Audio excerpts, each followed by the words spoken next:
Our guest speaker today is Les Parry from Habitat, and Les and his wife Judy live in North Kildonan, and they have 2 adult children and a granddaughter. And Les is now retired, but he did work in marketing and human resources for the Manitoba Liquor and Lotteries. And he first became a volunteer for Habitat for Humanity when he worked on the first Jimmy and Rosalind Carter project in '93. And since then, he's worked on a variety of habitat projects in Winnipeg, Selkirk, and Portage la Prairie.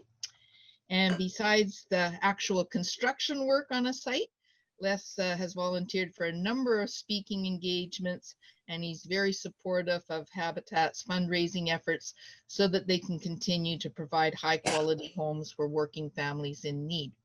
So welcome to our Harrow Zoom meeting, Les, and I'll let you continue from there.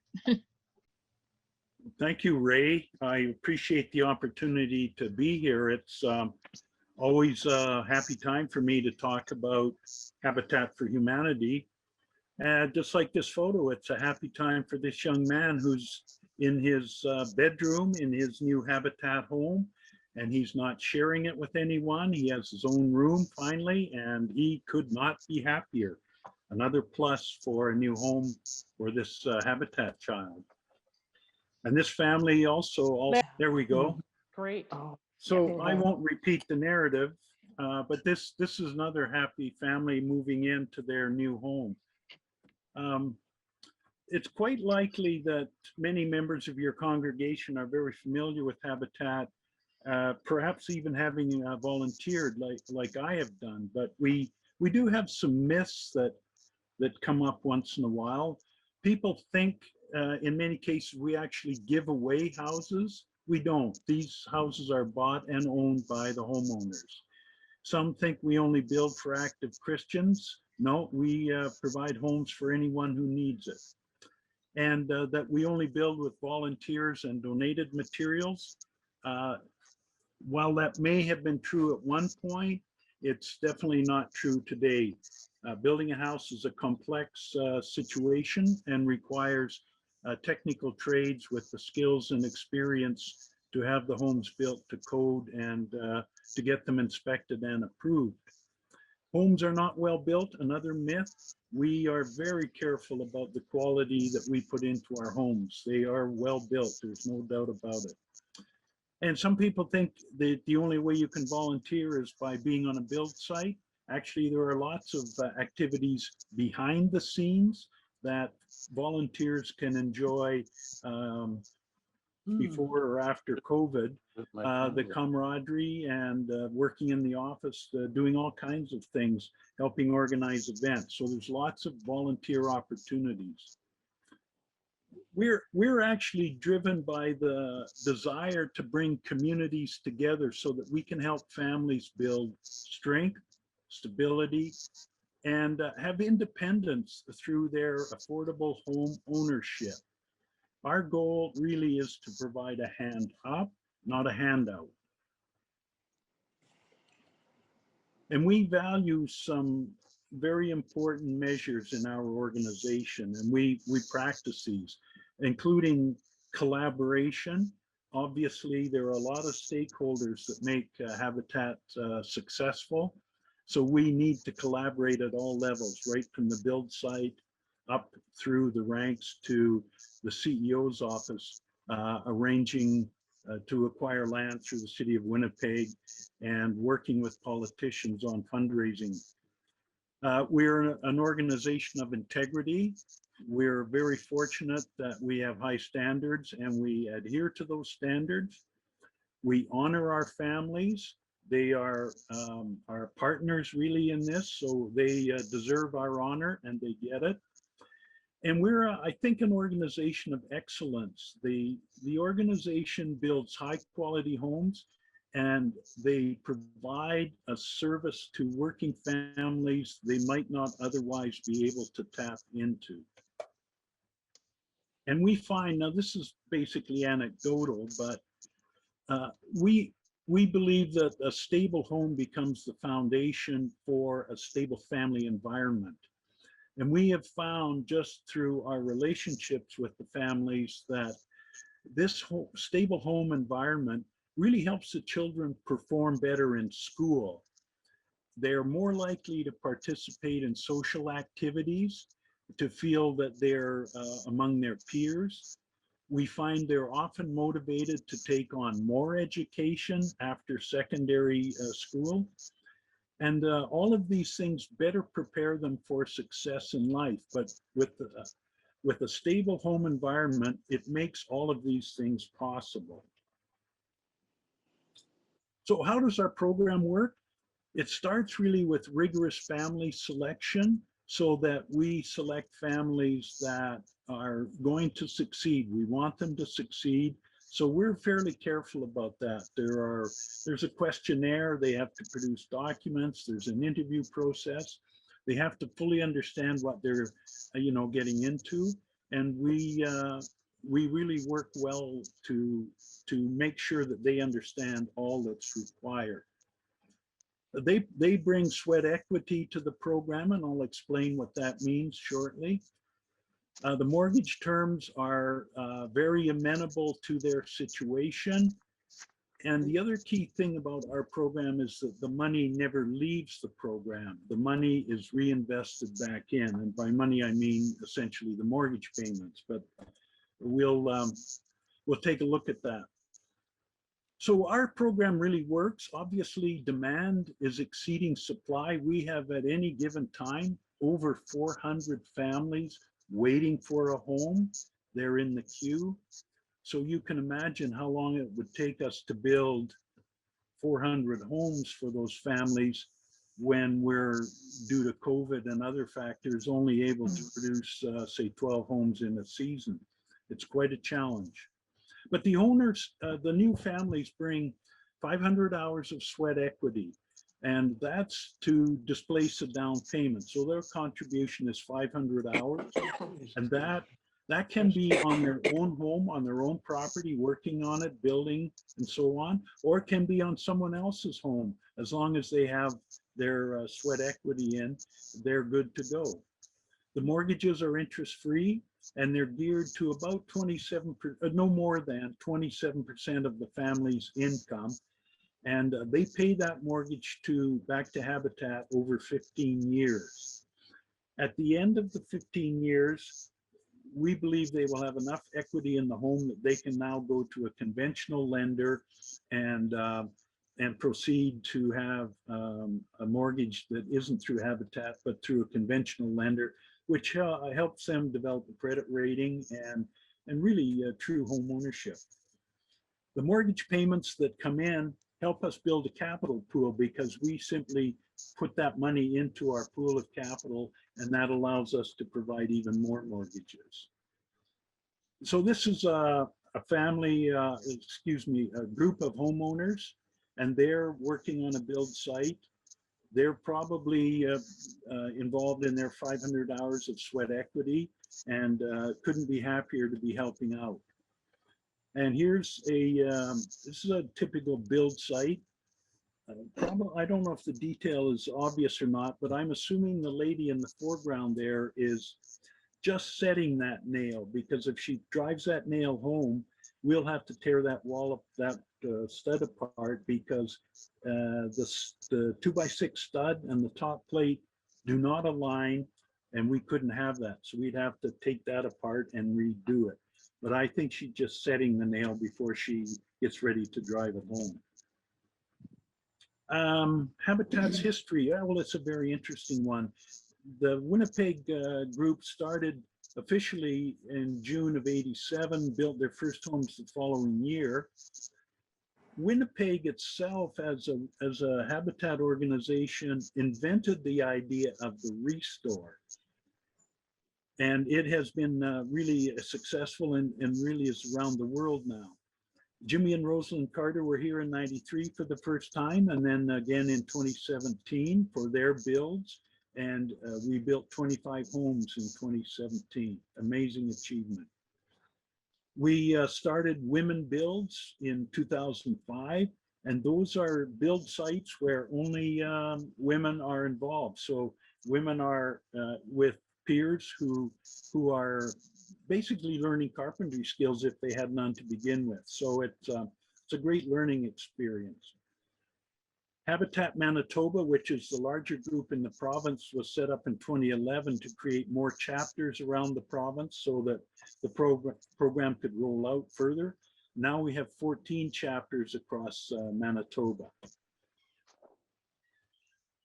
We built 25 homes in 2012, so that was our 25th anniversary from 87. So 25 homes that year, again, an amazing achievement. We have opened over the years 3 restores in Winnipeg and 1 in Brandon. And last year we built 12 homes despite the limitations of COVID. We have had to close one of our restores this year due mainly to COVID, because they depend very much on a steady supply of materials and content from our sponsors and from the citizens. And with COVID, it just hasn't worked very well. So typically when we first started, it took us about 14.75 years to build the first 100 homes, starting in 88. We got a little more efficient. The second 100 homes took about just slightly less than 8 years. We're now down to 4.5 years to build 100 homes.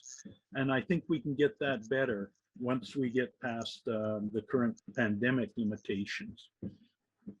One of the key factors that's really a concern is the exponential growth of land prices and more recently material costs.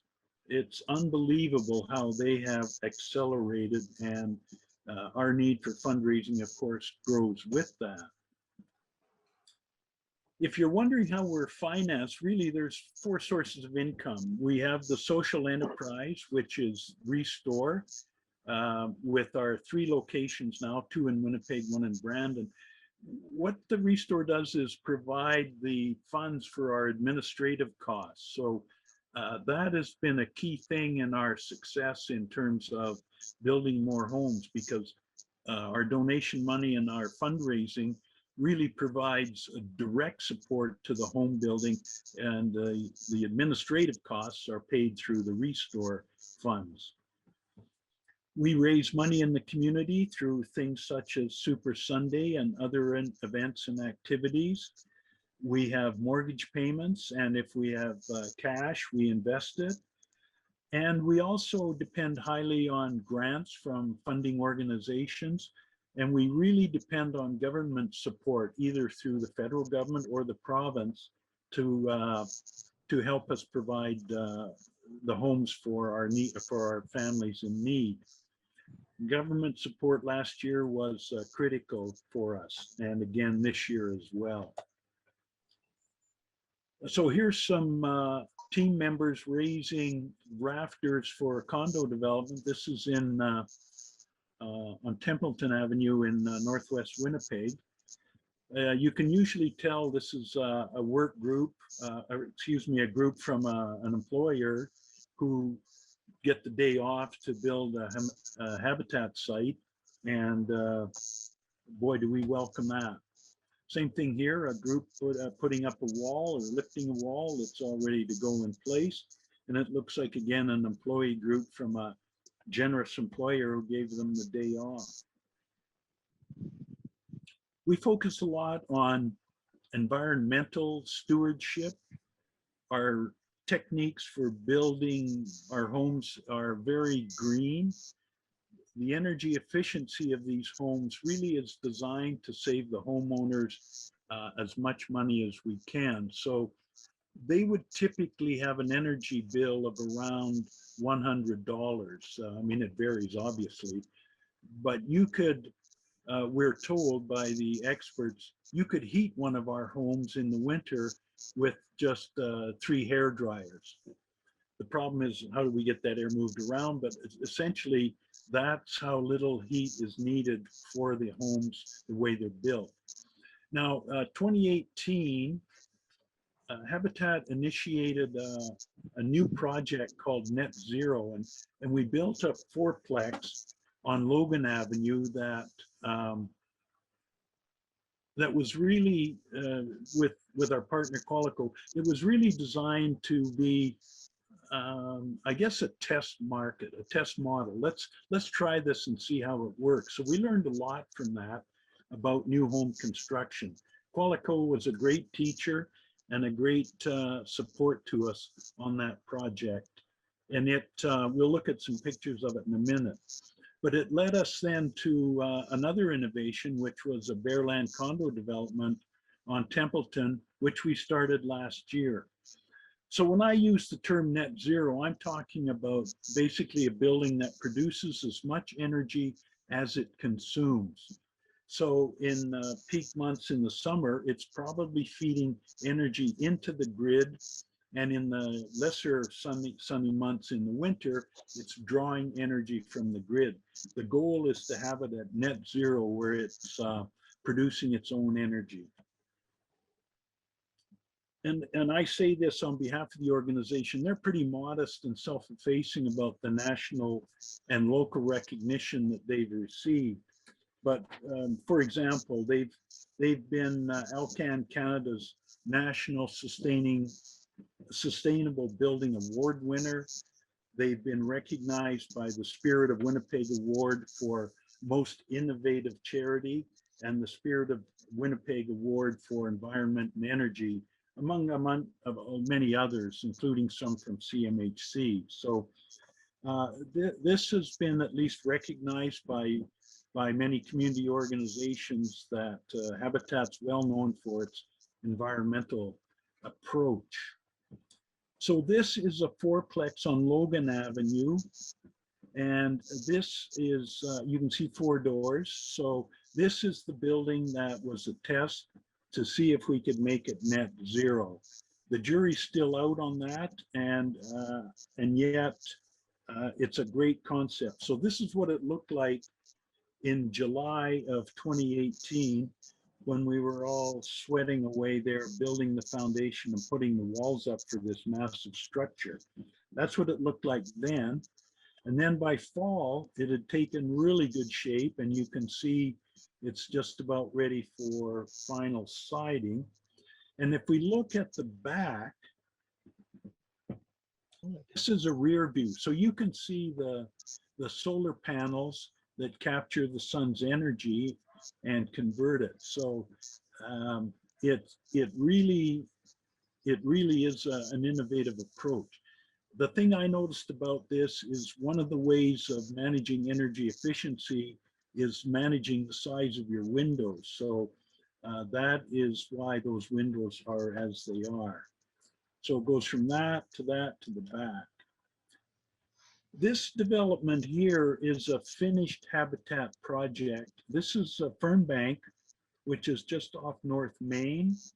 And this project we built was a really hot summer. It was 2015, I believe. And we had to start early so we could leave early in the day. I think we started at 6:30 or 7 just to avoid some of the worst heat of the day. But what a great sight when you see it all finished like that. Nice. And this picture is from Lyle Street in St. James, where we worked on the Carter build in 2017. This is the final finished development as it looks today. We built 25 homes. Some of those homes were built on site, but they were RTMs, ready to move. So later in the summer, they were picked up and moved with a moving truck to an infill lot in the neighborhood. So we were able to use that property space to build some ready to move homes, as well as the on-site homes. That's what it looks like today. This is what it looked like in July of 2017. Lots of work done that year, wow. So moving on to the Templeton development that we had talked about, these are the condos that we're building on Templeton Avenue, and they're under construction as we speak. There also will be some family homes built as well. We're building, so there are 10 properties here in the condo development, and then 3 homes, 1 2-story and a 1-story. So 13 families will be likely moving into Templeton this year if all goes well. Our plans this year, really, we want to continue building the Templeton site. We want to build a side-by-side on McMullen Avenue, and we want to start 7 homes throughout the province. So our network of colleagues throughout the province of Manitoba will be working on 7 homes. So that's a lot of action throughout the province. Very glad to see that. Due to COVID protocols, though, we don't have any volunteers allowed to be on site as of this date. So due to the lockdown, we're really kind of cramped in terms of progressing some of our development. So that's a worry, but we're putting as much energy through our staff into it as possible and hoping we can get going in June with volunteers. This is a Habitat store. If you haven't been to one, this is a fairly typical store. And the idea is to bring your stuff to the store and recycle it, as in the following model. If you donate household goods, come from the home, from a church, from a business organization, you name it, bring it to Restore. We will provide those items that you bring in to the public and provide or sell them at a very reasonable cost to the public. And all of that does is basically provide great product at a low price to homeowners. It keeps a lot of stuff out of landfills that would normally go in there, and it provides a solid economic amount for our administrative fees at Habitat. So how can you help? Well, financially, there are a number of ways, and one of them is donating, of course, and sponsorship. So we are fortunate to have some great sponsors. We get a lot of donations, and of course, like all charities, we've been hard hit by COVID. We rely on these donations and sponsorships to fulfill our mandate of building safe, affordable homes for our families. And quite frankly, no donation is too small. Some people have signed up with us as monthly donors for as little as $20. So no donation is too small. You can also help by, if you've got stuff to recycle, take it to Restore. I was there the other day, dropped off a bunch of closet doors. Very happy to have it, and the place was busy. So people are shopping Restore because they're getting great value and enjoying the fact that they've saved money on these great products that are not going into a landfill, that are being recycled. It's a great program. So you can volunteer as well on build sites, as I said. You can also be a behind the scenes volunteer. But mostly what you could do as well is, when you're talking to people, is to help tell our story. It's an important one. We like to get it told, and I hope this information this morning helps your understanding of that story.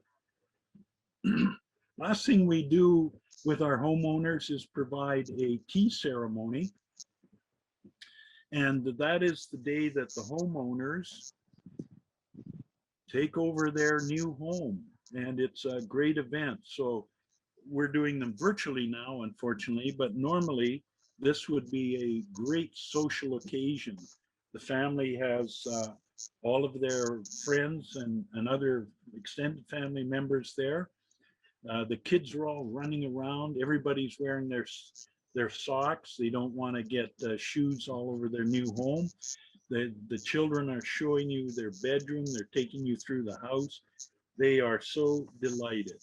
That's the key ceremony, where they get the keys handed over to them from the Habitat representative, and often with the sponsor. So this is a happy family on their tea ceremony in their brand new Habitat home.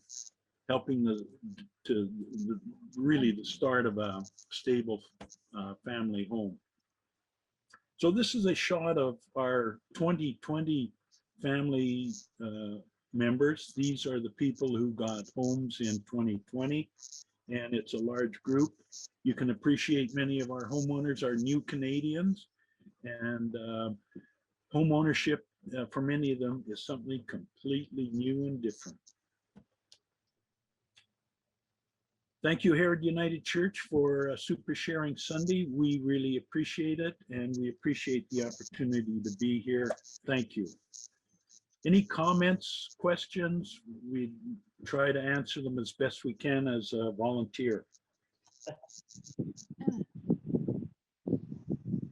Lots of great info there, Les. Thanks. Very nice PowerPoint presentation, and we love seeing all the pictures, especially that build on Logan. I think I've driven down Logan maybe and seen it, but I didn't realize that it had the solar panels on the back and making it really energy efficient.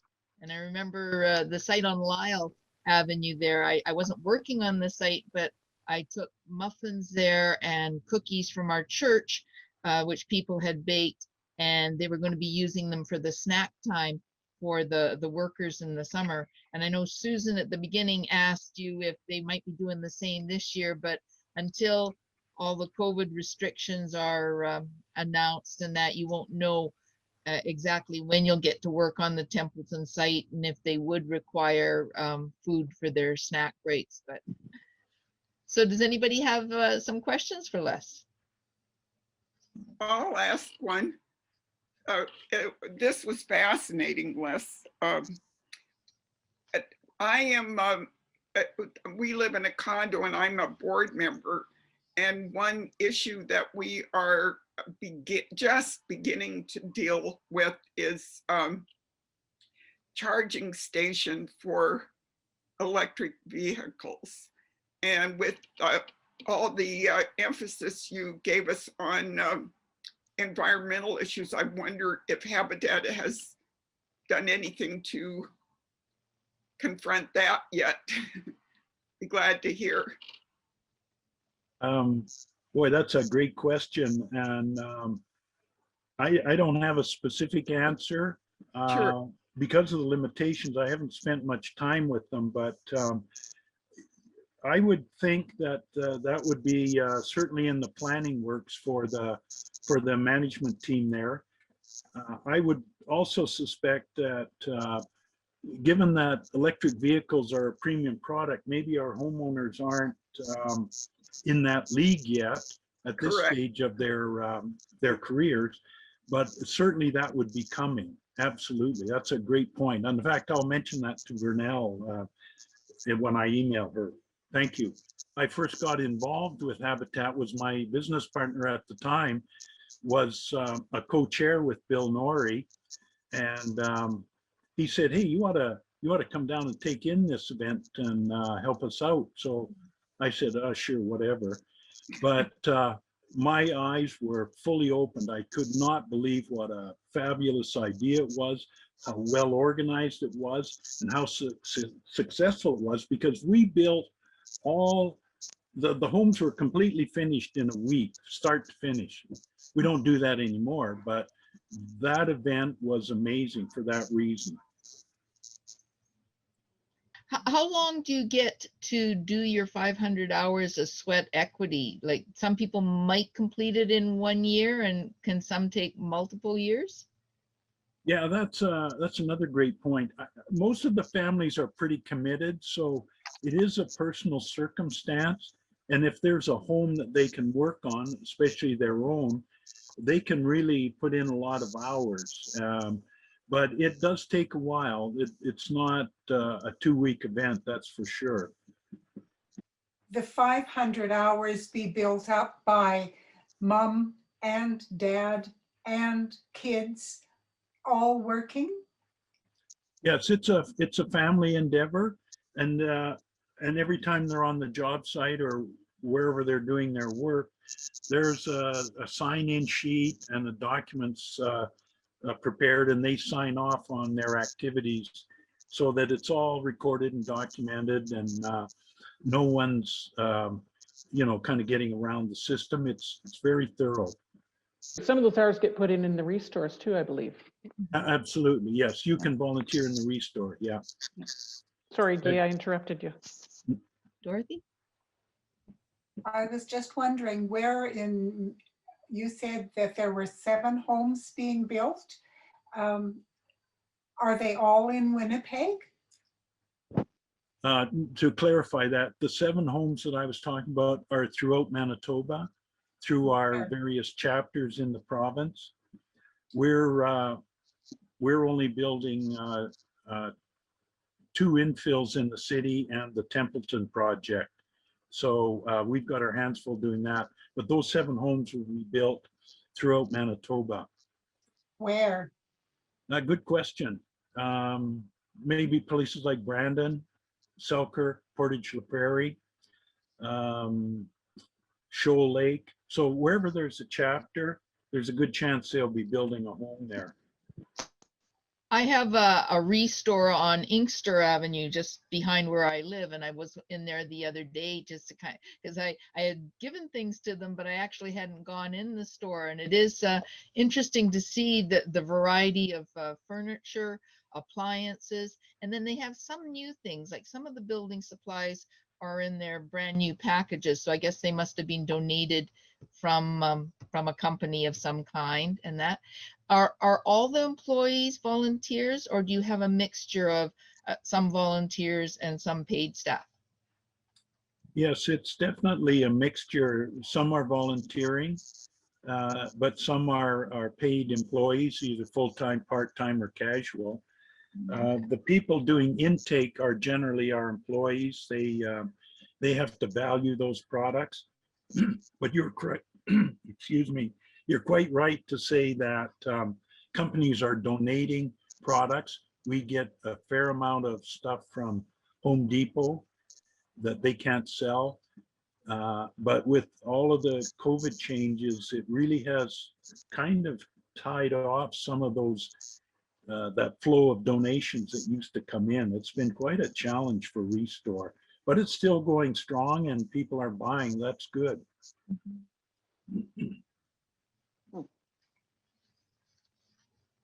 Is it correct, Les, that the whole concept of the Restore began here in Winnipeg?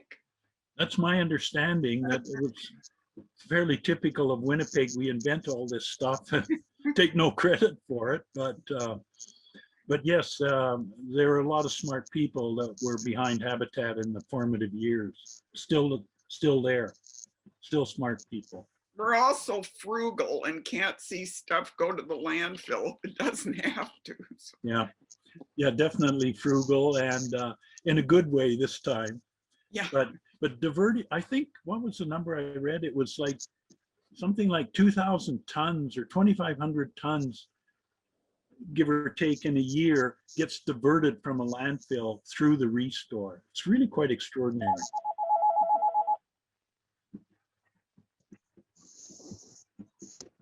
Les, I was going to ask you another question. When I went back to some old Habitat material that I had, it was listed as a Christian nonprofit organization where using God's love in action. And all the recent kind of things now does not seem to have any kind of a religious aspect to it in their materials that they send out. So is this intentionally done, or is it just something that has changed over time? Yeah, I think as I read the history as well, Ray, there's been an evolution. That it started, the formative roots were largely as a Christian institution, which is how Jimmy and Rosalind Carter got involved. Mm-hmm. But certainly in Manitoba and in Canada, it's evolved to more of a secular organization, because we're dealing with people of many faiths who become our homeowners, and we're trying to not be seen as a Christian organization per se that only works for and builds for Christians. So we've just, because of the nature of Canada and the demographics, we've evolved to a slightly different focus. I found that working with the Carters, I was about 8 feet away from them. That's as close as I was ever to them. But their sincerity is just heartwarming. Everybody gets a Bible. We don't care what your faith is, you're getting a Bible. Oh, yeah. It's wonderful. Yeah. I have a question for Teresa too. Teresa Moisey, who is the minister at Harrow, has worked on some habitat sites. I think she worked on a woman's bill. Do you remember what locations did you get to work on, Teresa, or what years? I was thinking about that when Les was talking about, this is the women build shirt. I Oh, think right. this was from the Fernbank project, if I remember correctly. Okay. I've worked in St. Boniface. We did a whole lot of houses along of Nairn, Enfield? not Nairn. Actually, it's probably Elmwood, but Yeah. along Nairn there was a whole bunch. Yeah. And not Logan, but up. That was a woman build. Okay. Was a single infill one. I can't Yeah. remember now where it Yeah. was. Yeah. Another one in St. Boniface. So yeah, different ones over the years. So yeah. Did you enjoy that experience? Oh yeah, yeah. Yeah. Yeah, it was very much, yeah. And enjoyed a lot of the people that I met there, and that's been great too. So definitely you want people that are skilled in doing some construction work and that, but what about other people who maybe aren't quite as skilled, but still might like to work out on a, like you said, you got a lot of people just from a business, they all came for the day. So there are jobs for people who aren't really super skilled with a hammer, but can lift things and do other stuff. Oh yeah, I remember one time along the Nairn build, because I think I was there 2 years in a row, and the one year I was on that Fernbank project when it was so hot, but I was also on Nairn when it was a really cold and late spring and wet. And some of those people that came, they see it as a team building thing often for a business. And so there's a bunch of people from investors group or something, and all they did was spread wood chips over the mud all day, but you know, and carrying lumber and piling it in different places so it's ready. Yeah, that was my experience. Les probably has other stories to tell, but There are, there's usually a mix of people. You can tell the more experienced people, because the Habitat's fortunate to have sort of a core of volunteers who are pretty skilled in certain areas. Like one guy I've worked with is an expert on fascia and soffits, and that's all he does for them. Another is a siding expert, and that's all he does. And they don't need much direction. They just get to work, and they're very efficient. Those people are great. But I've also, worked with young people or with new Canadians that really just wanted to get out and socialize and meet people. Last summer, we worked with a young man who's an engineer. He had just come from India like 3 weeks before, and he was looking for work, but he volunteered for Habitat. So we were working together. There's just a real variety of people. And to work on a site, you have to be at least 16, correct?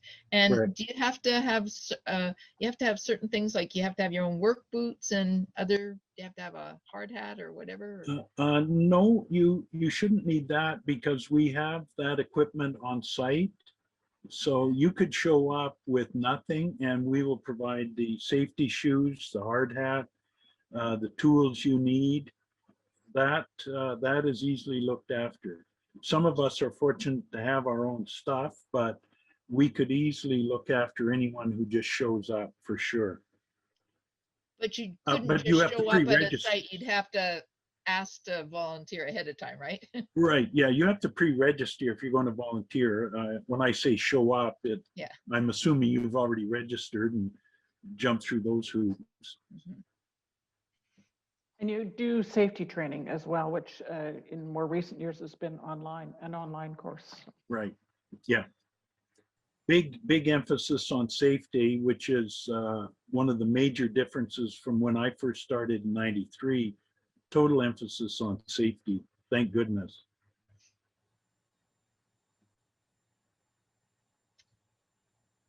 Any other questions Yeah. before we let Les actually go and have some lunch? We very much appreciate it. I'm sure everybody learned a bit of new information, and I love seeing the pictures of the different homes and some of the families, and especially all the new immigrant families that are getting to have these newer homes. And the sad thing is that 400 families still need homes and want to get the homes, and we can only do a certain number every year. Yeah. But thanks for all the work that you have done, and for the association as well. Thank you. It's a pleasure to be here, and thank you for your support. And oh, and you maybe never heard, I don't think the final amount for our donation is being exactly finalized, but it's around $500 that we're going to be sending to Habitat. So Vernell will be happy. We'll be sending her a check. Very good. Thank you so much. That's good news and a good way to end this conversation.